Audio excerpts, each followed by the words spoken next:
I'm Brian Dunn. I'm with the family of Mark Bender, and the attorneys for the Mark Bender family will introduce themselves as we proceed forward. We have one main question, folks. What good was accomplished by this? What benefit to public safety was advanced by this law enforcement officer's response to this situation? What good was done? If you take away all of the human components, if you take away any component of race, if you take away any component of law enforcement training, we can look at it in terms of physics. For every action, there's going to be a reaction.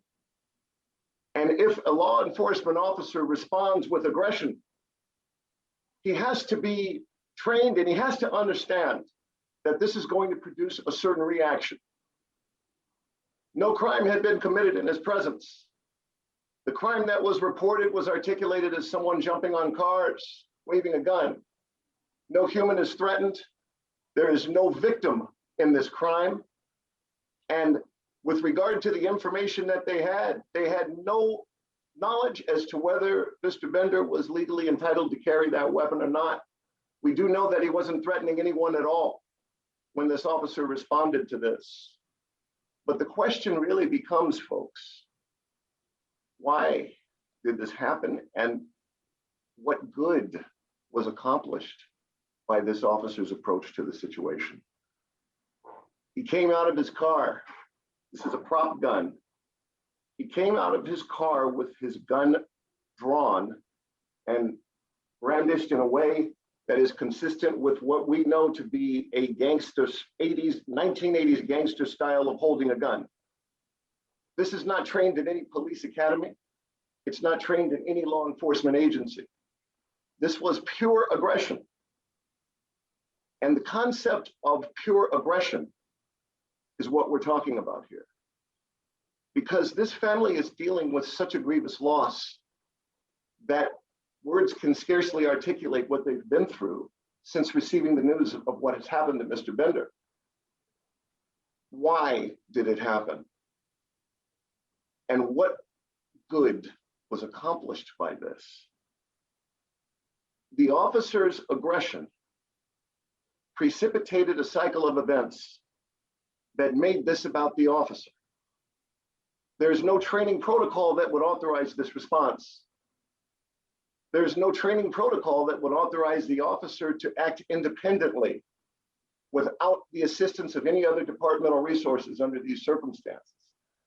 There was no act of crime. He didn't even have the legal authority to arrest Mr. Bender based on the circumstances that were presented to him. But what is most important to us is how can we keep this from happening to another family? How can we keep this from happening, period?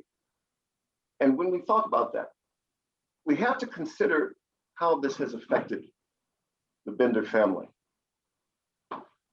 I have Byron Bender to my left. And we're gonna let him tell you in his words. Why don't you move on over and I'll move back.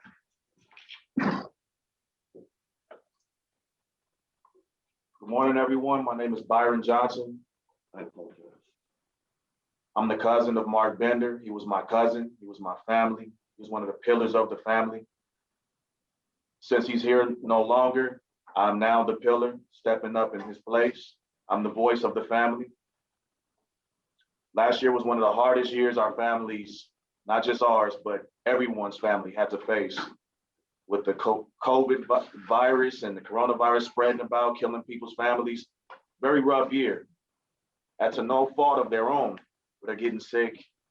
But imagine something that was preventable like this. A family member that was ripped away from you, that was preventable like this. It's very important to get this message out there because until it happens to you or somebody you love, Amen. It's easy to just turn the other cheek and say, that's just on TV. Yes. But when it hits you home, it's a different type of pain. It really is. And it's hard for me to sit up here and talk so openly about this, but I got to stay strong for the family. But it's very hard. Mark wasn't just a cousin. He was a brother. He was an uncle. He was a son. He was loved by many in the community. And to have him ripped away unnecessarily and ironically in front of the same place that he worked, he was employed there as a security guard. It's ironic that he was murdered in front of the place that he was hired to protect. The very doorstep that he was there to protect, that's where the officer murdered him. Justice needs to be served. We would like to thank the Black Lives Matter movement for coming out and supporting us, marching with us, everybody that showed up from all over the state that came and joined hands with us. We appreciate your love and your support. And we just want to be very vocal about this and what's going on, because unfortunately, when you hear about this, police shootings almost on a daily basis, sometimes multiple times in the same day, we could become numb to what's going on. And that is part of the problem. Being numb to what's happening. We cannot allow ourselves to be numb to what's going on. It is unacceptable. There needs to be changes made from the inside out, from the top down. Mark was a big teddy bear, and that's what my family known him as. He was a big guy, but he was silly, he was loved, he was encouraging, he was positive. He had no right to take him from us, the officer. We just want justice. All lives do matter. We just want Black lives to be a part of that equation.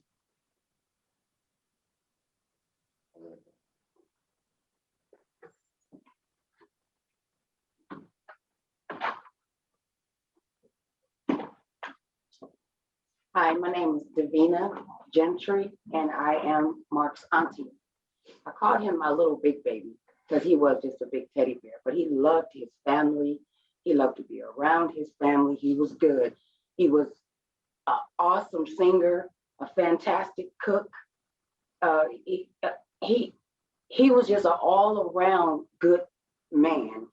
And I feel like that officer cheated our family because, like my other nephew said, he took a pillar because he was strong and he tried to hold his family together, and he loved his family and would do anything for his family. So he had no right to do that. My nephew wasn't a danger to him at all, at all. And yes, we do need justice, and I have to sit and try to be strong for my sister, to help my sister, because that was her baby, and you took him. And we need justice for that.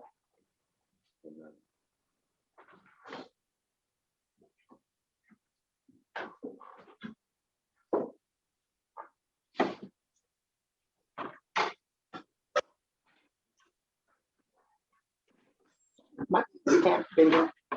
I'm Mark's mom. And I'm still trying to understand what part of America is this today, where this is on display, where they just kill up innocent people. How is this America today? Back in the 70s, there was officers who would compensate you if there was, excuse me, ma'am, is there a problem? Can I talk to you? There's none of this today. Now it's all about violence of shooting our young men in our back, not just my son, so many others who have died at the hands of an officer to end their lives. Justice really needs to be served. This is not fair. This is not fair at all. When the officer, at least if he killed his life, even was threatened, he could have used force, a taser or whatever. He did not have to shoot my son in his back 4 times. And then the autopsy shows where they gutted him from the back to the front, and they had never done this thing before. This is not fair. Justice needs to be served. It needs to be done. It needs to be done.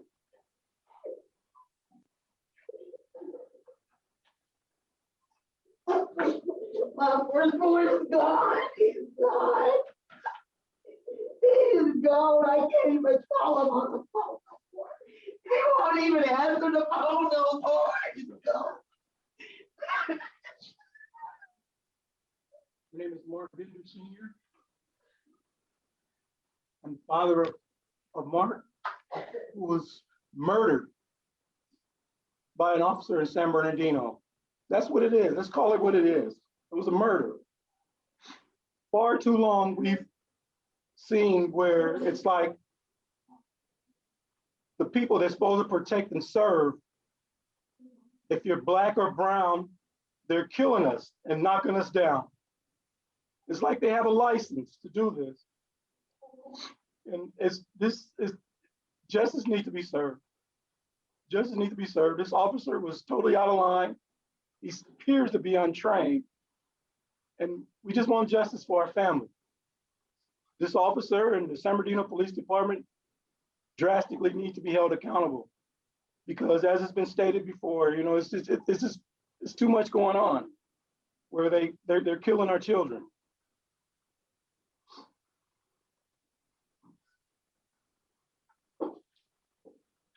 Hello, everybody. My name is Rodney Diggs, the firm Ivie, McNeill, Wyatt, Purcell, and Diggs, who's co-counsel and representing the Bender family. And like the family said, this is an injustice that seems to be happening to just us all the time, every day. And so what co-counsel and I intend to do is seek justice for the Bender family. This has to stop. There has to be training.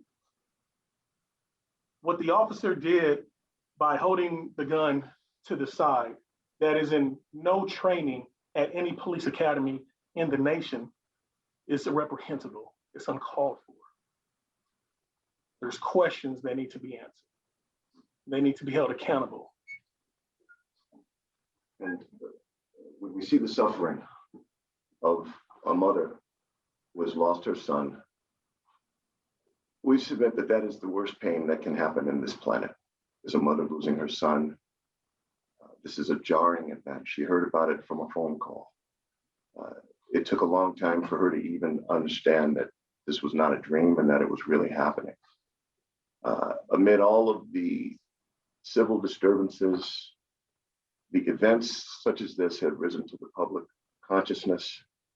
There have even been calls to defund police departments.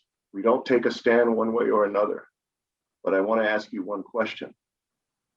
If this officer had not been there, if he had never shown up, would we be in a better place than we are now? So if anyone has any questions, we'd be more than happy to entertain them at this time. Okay, thank you. So if anyone from the media has any questions, can you go ahead and raise your hand and I will bring you in.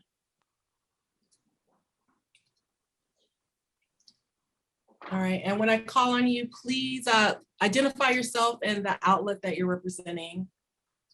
Brian Rokos? Yes. Hi, Brian Rokos at the Press Enterprise. Go ahead. Which business was Mr. Bender working for as a security guard? And was he working at the time? So Mr. Bender worked. Identify yourself. Oh, my name is Tamaya Smith. Spelling is Timaiah Smith. I'm an attorney at the Cochran firm here on the case. And I'm sorry, could you spell Tamaya again, please? yes, no problem. Timaiah.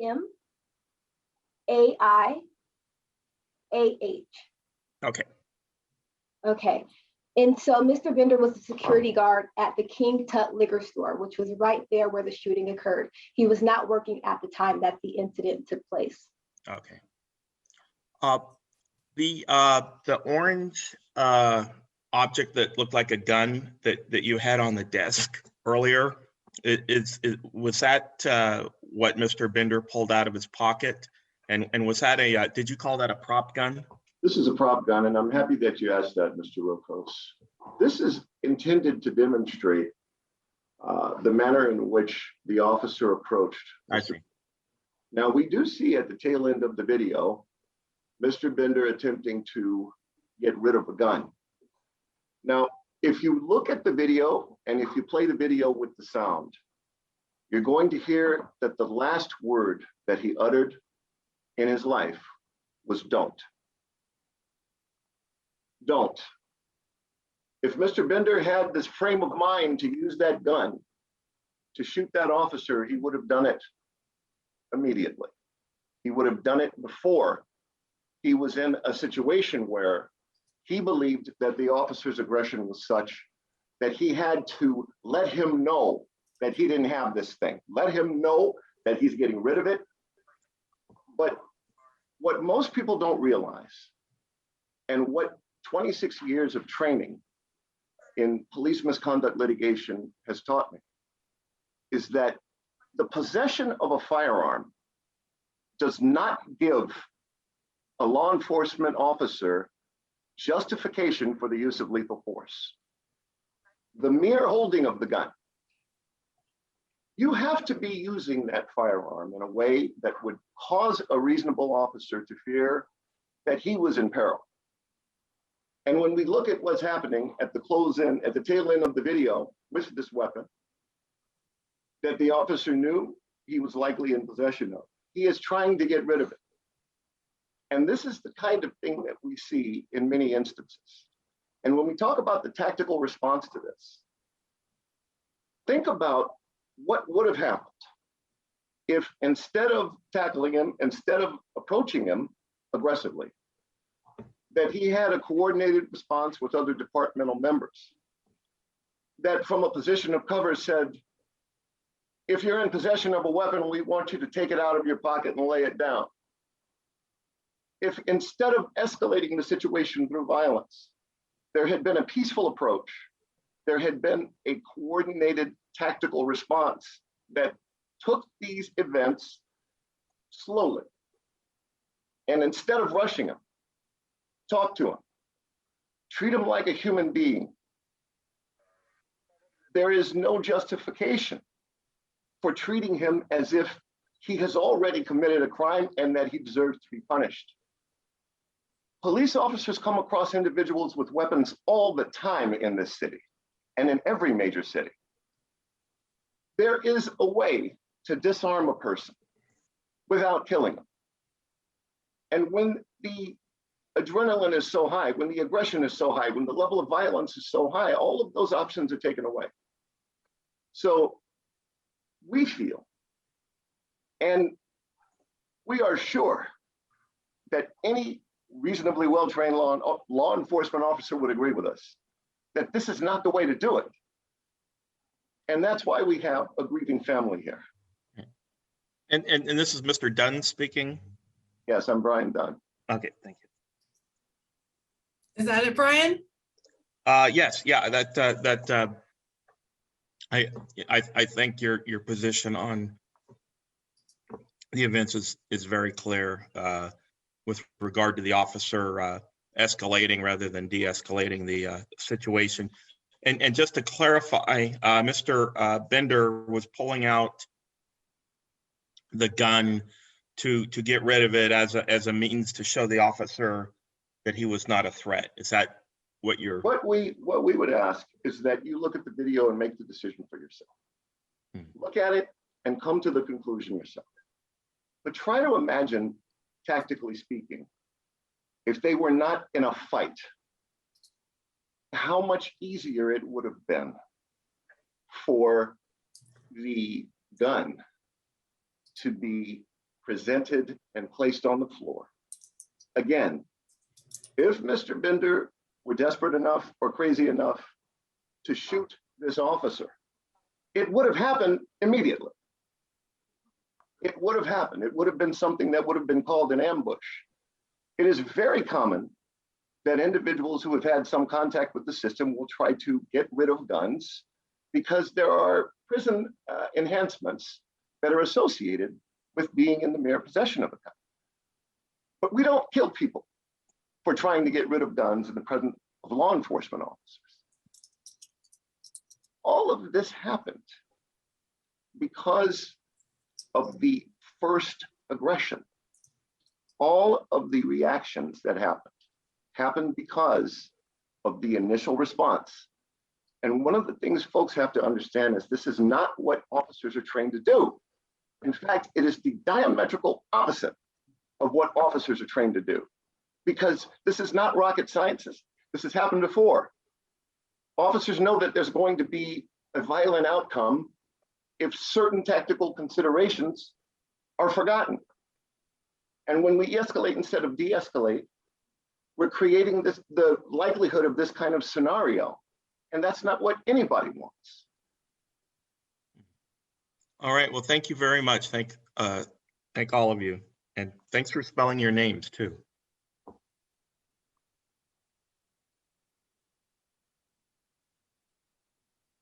I can't hear you. You're muted. I I can't know. hear Sorry. We had a question from Tara Atrian. I don't know if Tara still had a question. Did you have a question still, Tara?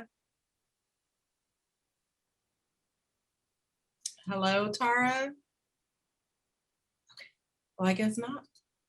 So there are no other hands raised, so I think that we're good. Oh, she says she's having audio issues. We'll drop it in the chat. If anyone needs a one-on-one interview, reach out to me and let me know, and we can go ahead and set that up directly after this. And again, name, spellings, and titles are in the chat. So if you want to grab those out of there, go ahead. But if you don't get a chance to get them, you can always send me an email or give me a call, and I will get those to you. Other than that, I think. Can I make a statement, please? Yes, go ahead, Mr. Johnson. Come on. I just want to put this out there. One way to prevent this from happening ever again is for the police department and any other agency that's put into place to protect the communities, actually start building back trust in those same communities.